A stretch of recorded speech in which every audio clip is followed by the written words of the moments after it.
बोलो वही माता की जय। वही कोई माता की कथा सुना रहे हैं वे। अच्छी लगे सब्सक्राइब करिए, लाइक करिए। एक साहूकार था, उसके 7 बेटे थे, 7 बहुएं और एक बेटी थी। दिवाली से पहले कार्तिक माँ अष्टमी को 7 बहुएं अपनी इकलौती नंद के साथ जंगल में खदान में मिट्टी खोद रही थी। वहीं पर सही की माँ थी। मिट्टी खोदते समय नंद के हाथ से सही का बच्चा मर गया। शहू माता बोली कि तू मेरी कोख बांधूंगी। तब नंद 7 भाभियों से बोली कि तुम मेरे से पहले कोई अपनी कोख बंधवा लो। सब भाभियों ने अपनी कोख बंधवाने से मना कर दिया, परंतु छोटी भाभी सोचने लगी, यदि मैं कोख नहीं बंधवाऊंगी तो सासू जी नाराज हो जाएगी। ऐसा विचार कर नंद के बदले में छोटी भाभी ने अपनी कोख बंधवा ली। इसके बाद जब उसका लड़का होता तो 7 दिन बाद वह मर जाता। एक दिन उसने पंडित को बुलाकर पूछा, मेरी संतान 7वें दिन क्यों मर जाती है? तब पंडित ने कहा कि तुम सरही गाय की पूजा किया करो। सरही गाय शहू माता की भ्याली है, वह तेरी कोख छोड़ दे तब तेरा बच्चा बच जाएगा। इसके बाद से वह बहू प्रातःकाल सुबह उठकर चुपचाप से सरही गाय के नीचे सफाई किया करती थी और गऊ माता बोली कि आज कल मेरी कौन अच्छी सेवा कर रहा है, सो आज मैं देखूंगी। गऊ माता खूब तड़के उठी। क्या देखती है कि एक साहूकार के बेटे की बहू उसके नीचे सफाई आदि कर रही है।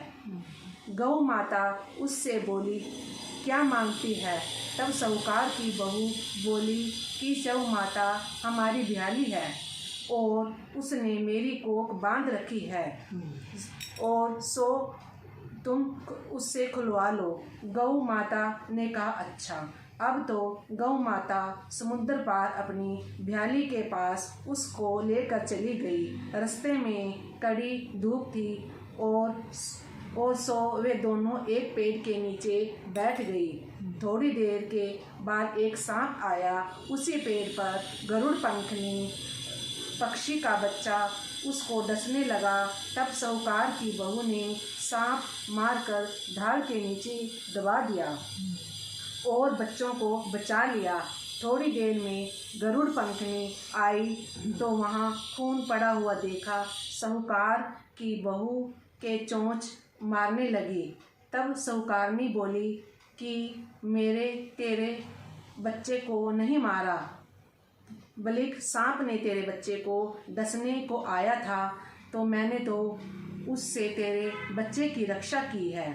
यह सुनकर गरुड़ पंखनी बोली कि माँ तू क्या मांगती है?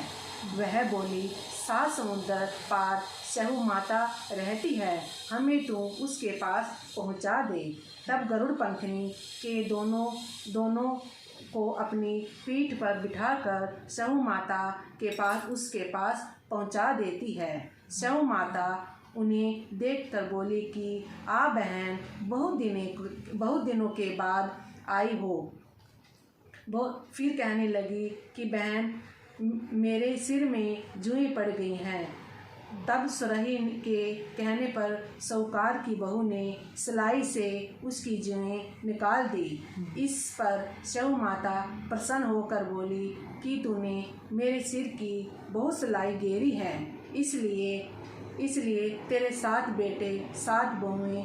वह बोली, मेरे को तो एक भी बेटा नहीं है, तो 7 बहुएं कहाँ से आएंगी? शहू माता बोली, वचन दिया, वचन से न टूटूं तो धोबी के कुंड पर कंकरी हो। तब साहूकार की बहू बोली, मेरी कोख तो तुम्हारे पास बंद पड़ी है।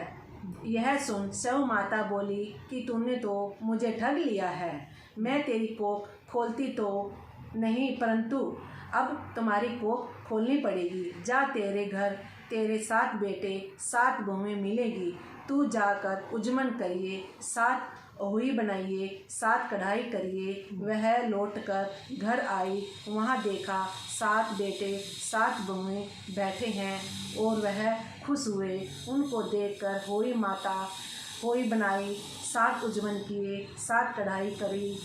रात के समय जेठानियाँ आपस में कहने लगी, जल्दी जल्दी पूजा कर लो, कहीं छोटी बच्चों को याद कर कर रोने न लग पड़े। थोड़ी देर में उन्होंने अपने बच्चों से कहा, अपनी चाची के घर जाकर देख आओ कि आज वह अभी तक क्यों नहीं रोई। बच्चों ने जाकर कहा कि चाची तो बहुत मांड कर रही है, खूब उजवन कर रही है, हलवा बना रही है। वह सुनते ही जेठानियाँ दौड़ी दौड़ी उसके घर आई, जाकर कहने लगी कि तूने को कैसे छुड़वाई। वह बोली, तुमने तो कोख बंधाई नहीं, सो मैंने कोख खुलवा ली थी। अब शिव माता की कृपा से मेरी कोख खोल दी है। शिव माता ने जिस प्रकार की साहूकार की बहू की कोख खोली, उसी प्रकार हमारी भी खोलियो। कहने वाले और सुनने वालों की तथा सब परिवार की कोख खोलियो। बोलो होई माता की जय।